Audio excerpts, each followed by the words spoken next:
also very strong is the 3 questions. This is a killer. It's almost impossible for the homeowner to resist the system. You say to the homeowner, listen, I understand, you're a little bit afraid of this exclusivity thing. It's okay. Let me ask you 3 questions. What is the worst possible scenario if we work together exclusively? And let him talk. What do you think he will say?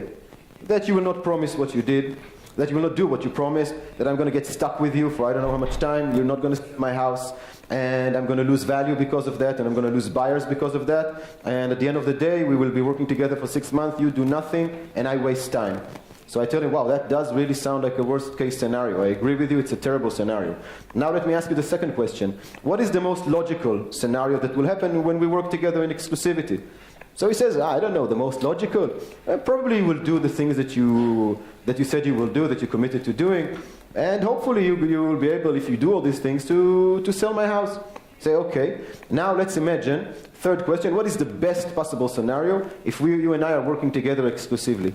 The best scenario? I don't know, you amaze me with an unexpected price. You sell my house fast and at a price I didn't expect. Okay, all good answers. Now, the question for me to you is, do you understand that the objection has already been solved? The minute that it came out of his mouth that the most logic scenario is a good scenario, he already accepted the exclusivity. That's the nice thing. That's how you have to build it from the worst to the best. The best is there just to give like a fantasy.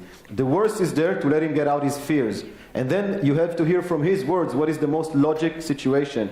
And when he finishes answering your 3 questions, then you say, okay, so what you yourself saying is that the most possible, the most probable situation is that we're going to do quite a good job and have your house sold.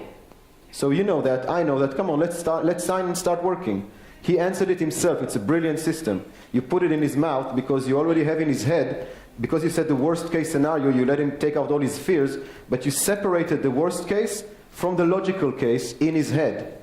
Because you understand that when he's objecting to you, when he's objecting to his exclusivity, he's objecting to which scenario? The worst. There's a fears in his head. The minute you're able to create separation in his head, that there is worse and there is logical, probable, then you can sign him. Because he himself understands that these are just fears.